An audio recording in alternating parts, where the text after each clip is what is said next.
하나님의 나라는 성경에서 가장 핵심적인 주제로서 예수님과 사도들이 전파하고 가르쳤던 진리입니다.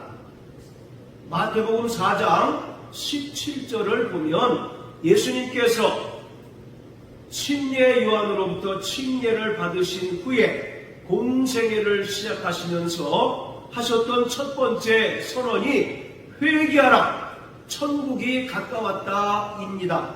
그리고 성령을 받은 사도들도 천국 복음을 전파하였습니다. 자, 이처럼 성경 전체에서 가장 중요한 핵심 주제는 바로 하나님의 나라입니다.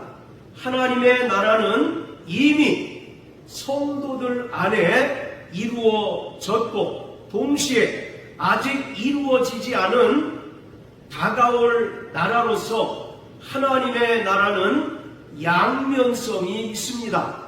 많은 사람이 하나님의 나라를 육체의 죽음 이후에나 갈 수 있는 나라로 가르치고 또 그렇게 믿고 있음으로 인하여 정작 이 땅에서 이미 임한 하나님의 나라를 온전히 누리지 못하고 있습니다.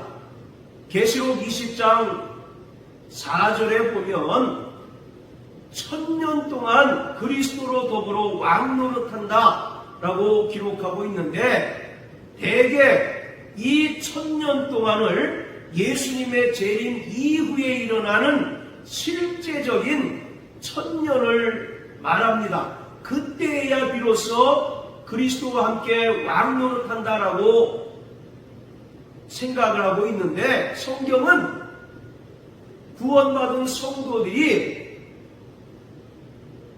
그 은혜로 말미암아 구원받고 또 성령으로 거듭난 그 순간부터 생명 안에서 또 그리스도 안에서 왕노릇하게 된다고 말씀하고 있습니다. 이것은 바로 이미 임한 하나님의 나라를 말하고 있는 것입니다.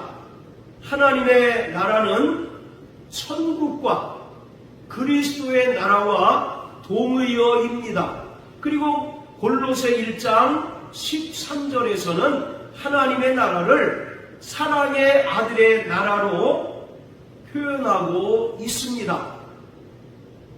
하나님의 나라는 현재 하나님의 통치권을 말하고 있습니다.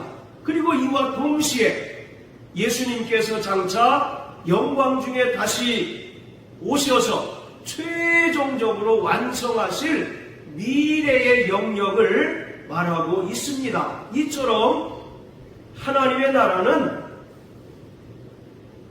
이미라고 하는 현재적인 측면과 또 아직이라고 하는 미래적인 측면 두 요소를 동시에 가지고 있습니다.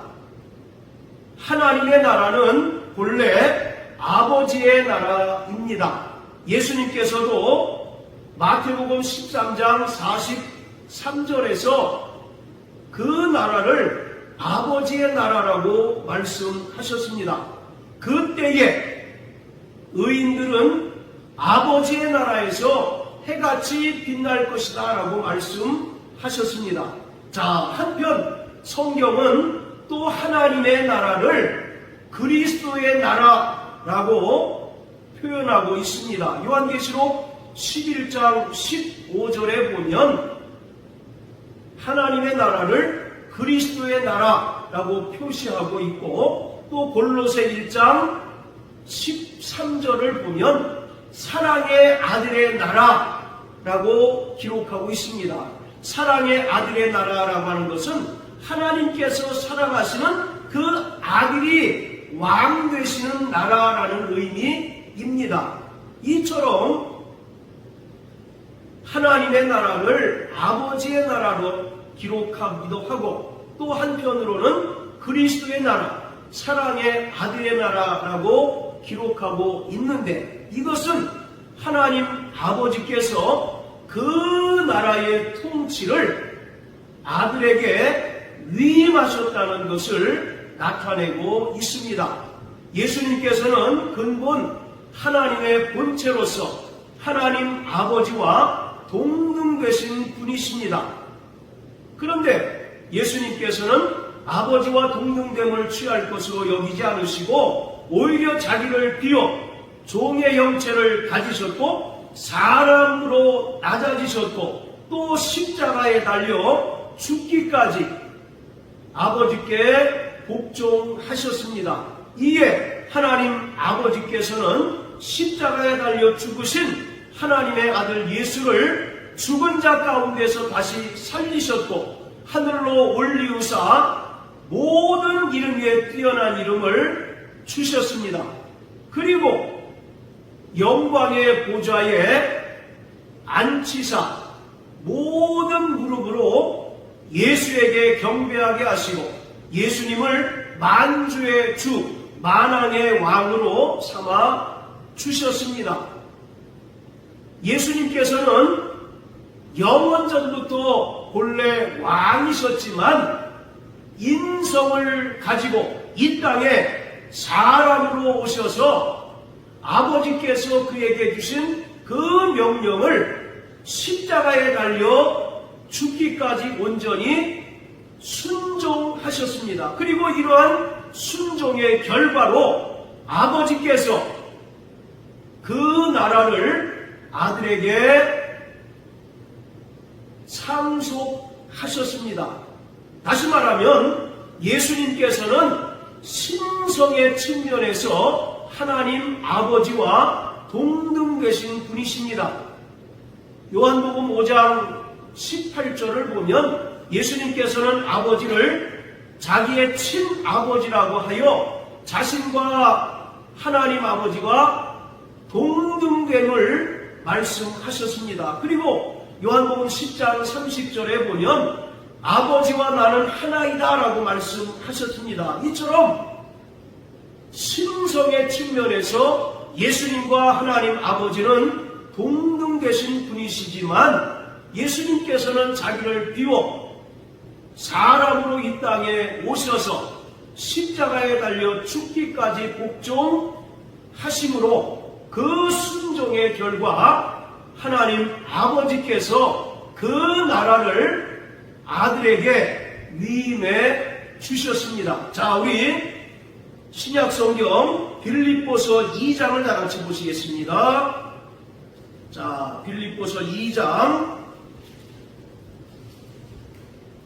6절부터 11절까지 다 같이 읽겠습니다. 시작. 그는 근본 하나님의 본체시나 하나님과 동등됨을 취할 것으로 여기지 아니하시고 오히려 자기를 비워 종의 형체를 가져 사람들과 같이 되었고 사람의 모양으로 나타나셨음에 자기를 낮추시고 죽기까지 복종하셨으니 곧 십자가에 죽으심이라. 이러므로 하나님이 그를 지극히 높여 모든 이름 위에 뛰어난 이름을 주사 하늘에 있는 자들과 땅에 있는 자들과 땅 아래에 있는 자들로 모든 무릎을 예수의 이름에 꿇게 하시고 모든 입으로 예수 그리스도를 주라 시인하여 하나님 아버지께 영광을 돌리게 하셨느니라. 자, 6절부터 8절까지를 보면 예수님께서는 하나님 아버지와 동등되신 분이시지만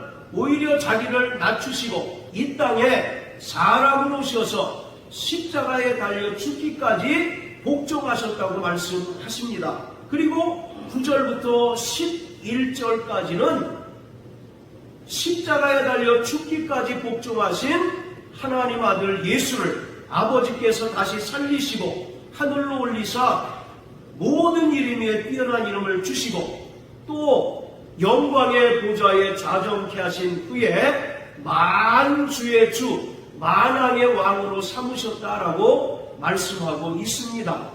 이처럼 그 나라는 본래 아버지의 나라였으나 하나님의 아들 예수께서 십자가에 달려 죽기까지 복종하심으로 아버지께서 그 아들에게 그 나라의 모든 전권과 통치를 위임해 주셨습니다. 자, 또 골로새 1장을 다 같이 한번 보십니다. 골로새 1장.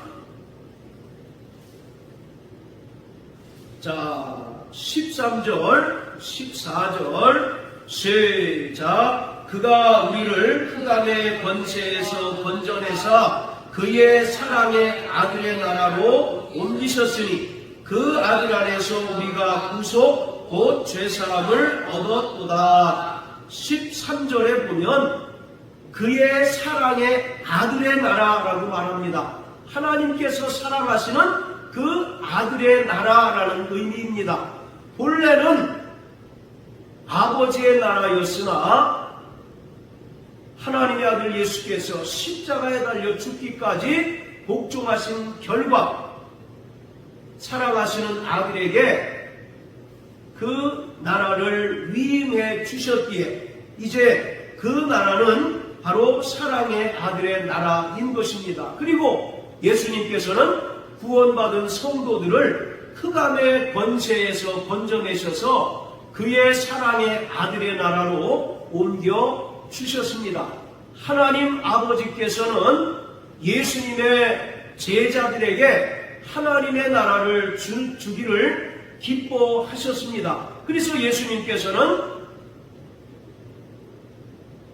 예수님과 함께 모든 고난 중에도 함께한 그 제자들에게 하나님의 나라를 맡겼고 또 보좌에 앉게 하셔서 12지파를 다스리게 하셨습니다. 이처럼 하늘 보좌에 앉는 것은 바로 인간의 공력이나 인간의 노력이 아니라 오직 하나님의 은혜요, 바로 선물인 것입니다. 그뿐만 아니라 하나님께서는 구원받은 성도들을 그리스도로 말미암아 하나님의 후사로 삼아 주셨습니다. 바로 후사라고 하는 말은 아버지의 모든 재산을 상속할 자라는 의미입니다. 이처럼 우리는 과거에 흑암의 권세 아래 있던 자인데 예수님께서 우리를 흑암의 권세에서 건지셔서 사랑의 아들의 나라로 옮기셨고 또 우리를 그리스도로 말미암아 후사로 삼으셔서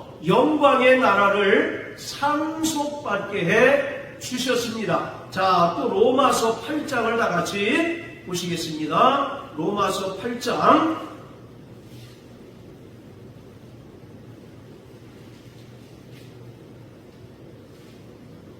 자, 16절, 17절 시작. 성령이 친히 우리 영으로 더불어 우리가 하나님의 자녀인 것을 증거하시나니 자녀이면 또한 후사 곧 하나님의 후사요 그리스도와 함께한 후사니 우리가 그와 함께 영광을 받기 위하여 고난도 함께 받아야 될 것이니라. 우리는 과거에 마귀에게 속하여 본질상 진노의 자녀이었습니다. 그런데 예수 그리스도의 은혜로 말미암아 구원함을 얻고 또 하나님의 자녀가 되었고 또 하나님 나라를 상속할 후사로 우리를 삼아 주셨습니다. 이것이 바로 하나님의 은혜요 또 우리에게 베푸신 하나님의 선물입니다.